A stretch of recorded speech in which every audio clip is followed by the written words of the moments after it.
Di situ ada masalah. Masalah yang cukup kentara adalah misalnya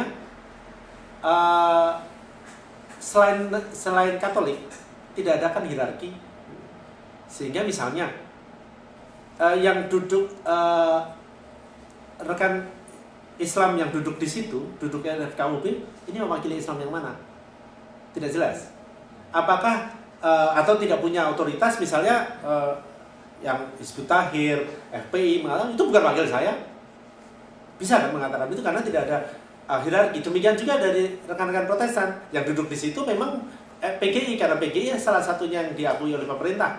Tetapi di luar PGI masih ada banyak sekali denominasi. Bahkan kan kalau saya ledek-ledekan dengan teman-teman Protestan, Tuhan itu maha tahu, tapi ada satu yang tidak diketahui Tuhan, yaitu berapa jumlah denominasi Kristen di Indonesia. Saking banyaknya. Nah, salah satunya adalah ya tadi, lalu siapa yang duduk di FKUB?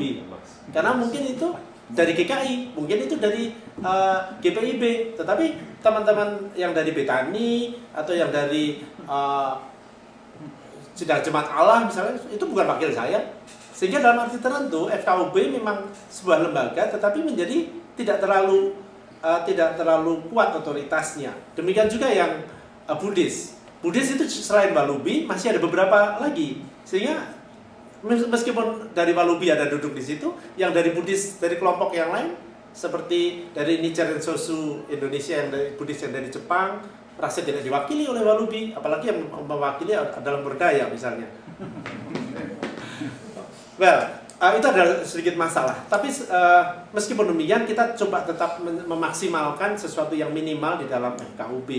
Itu yang jalur formal.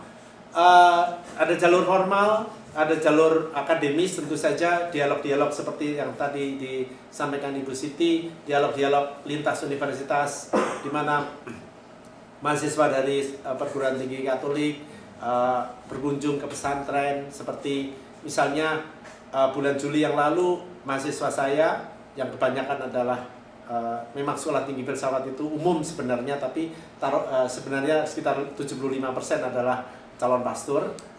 Itu live in di sebuah pesantren di Salatiga selama 1 bulan. Mereka berinteraksi dan tinggal di pesantren itu, dan itu menjadi suatu dialog yang lebih hidup. Dan bagi saya cara-cara seperti ini sebenarnya baru beberapa cara. Karena sebenarnya yang perlu disentuh adalah yang dari grassroots tadi, di mana dialog-dialog yang lebih menyangkut kultur dan dalam kehidupan sehari-hari sebenarnya akan jauh lebih bisa dimaknai kalau tidak ada dalam arti tertentu intervensi-intervensi dari luar. Intervensi dari luar itu banyak sekali.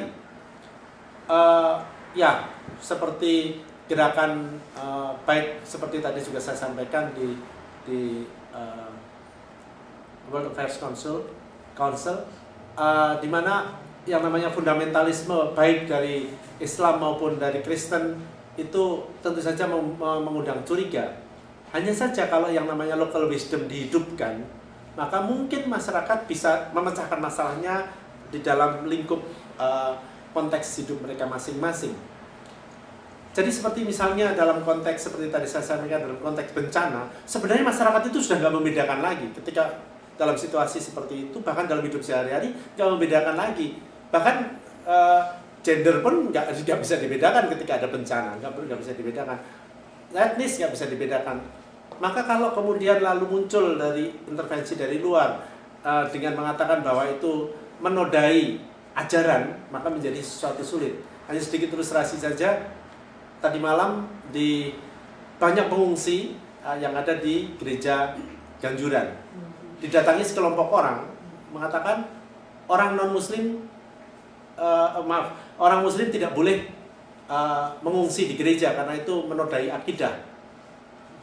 Sementara para pengungsi sendiri tidak mempermasalahkan dan memang tidak mengungsinya tidak di gereja, hanya di kompleks gereja itu, karena kebetulan ada beberapa gedung kosong seperti aula-aula yang memang dihuni. Tetapi bagi beberapa orang itu menodai kemurnian agama. Jadi ya sebenarnya kalau masyarakat bisa menyelesaikan masalah sendiri dengan perspektif sendiri tanpa juga pengaruh-pengaruh yang dari luar, mungkin sebenarnya ini yang perlu didorong. Nah, masalahnya adalah bagaimana sekarang kita bersama-sama ikut membangun. Saya punya harapan yang terakhir, yang juga tadi belum saya sampaikan, ketika rekan-rekan terutama yang menyebut diri moderate Muslims, terutama misalnya dari rekan-rekan Muhammadiyah dan NU, kalau bisa lebih berbicara sedikit lebih keras terhadap teman-teman yang sangat keras ini, keras bicaranya maksudnya, karena mereka sangat berbicara sangat keras. Kalau rekan-rekan dari yang moderat dan mempunyai pandangan yang jauh lebih luas ini bisa sedikit mengcounter pandangan-pandangan yang keras ini, mungkin tanpa harus terjadi polemik berkepanjangan, saya kira setidak-tidaknya saya sebagai minoritas akan lebih senang. Setidak-tidaknya saya. Begitulah kira-kira harapan saya. Ada pertanyaan? Baik Pak Bentin. Untuk Romo Anda, kalau selama ini ya Romo paparannya bagus sekali Romo. Pendekatan, saya lebih tertarik ke pendekatan cultural yang tadi gitu ya. Tadi saya bisik-bisik sama rekan sebelah ini. Itu Bang Marijen ya, dia Islam tapi juga sekaligus abdi dalam ini ya, namanya juru kunci dari keraton ya. Jadi saya baca banyak di Kompas itu tuh paparan tentang Islam dengan budaya Jawa ya. Jadi kalau ini pendapat saya sejujurnya saja yang cuma datang 20 menit terakhir ini. Tapi saya pikir begini, mungkin ada baiknya itu tadi Anda mengatakan kalau kepercayaan dan agama ya. Dan saya juga lahir besar di Jawa juga, di Jawa Tengah, di Jogja. Dan saya pikir mungkin lebih pendekatan cultural tadi itu sebetulnya bisa dipromot lebih gencar dengan kebijaksanaan pemerintah. Jadi apakah Anda Bu Siti juga apakah ada tren dari pemerintah yang mungkin menyadari penyelesaian sistemik ini terus mungkin promot silakan kepercayaan bukannya dihidupkan kembali, tapi maksudnya bisa lebih bersahabat dengan nggak harus digabungkan semua begitu di sekarang seperti yang ada bilang gitu, ada kecenderungan ke situ apa enggak? Saya belum melihat dari usaha pemerintah untuk mempromosikan ini dalam pendekatan untuk agama ya, karena memang seperti tadi saya katakan yang namanya pendekatan budaya terhadap agama ini sedang di dalam perdebatan. Meskipun kalau saya coba cermati sekarang misalnya yang dalam rekan-rekan Muhammadiyah misalnya, yang dulu misalnya menolak kalau Anda nonton film Sang Mencerah misalnya, menolak apa yang menjadi dipraktekkan oleh NU misalnya. Tapi toh sekarang antara NU dan Muhammadiyah itu bagi saya nggak terlalu banyak beda. Nah, itu artinya bukan saya mengatakan Muhammadiyah sudah bertobat, tidak. tapi bagaimanapun, oh ya ternyata di dalam kultur itu ada sesuatu yang sebenarnya tidak usah dipertentangkan antara nilai agama dan kultur. Nah, dalam hal ini tentu saja tadi sudah saya sharingkan, dengan pengalaman saya melihat Jawa, melihat Islam yang bagi saya sangat ramah seperti keluarga saya sendiri, maka saya sangat mengapresiasi ajaran Katolik yang baru tanda petik mulai dengan tahun 65 dengan Konsili Vatikan kedua yang mulai Gereja Katolik kan dalam arti itu bertobat pada waktu itu, yang melihat bahwa di dalam agama lain ada kepercayaan. Bagi orang Jawa itu bukan barang baru.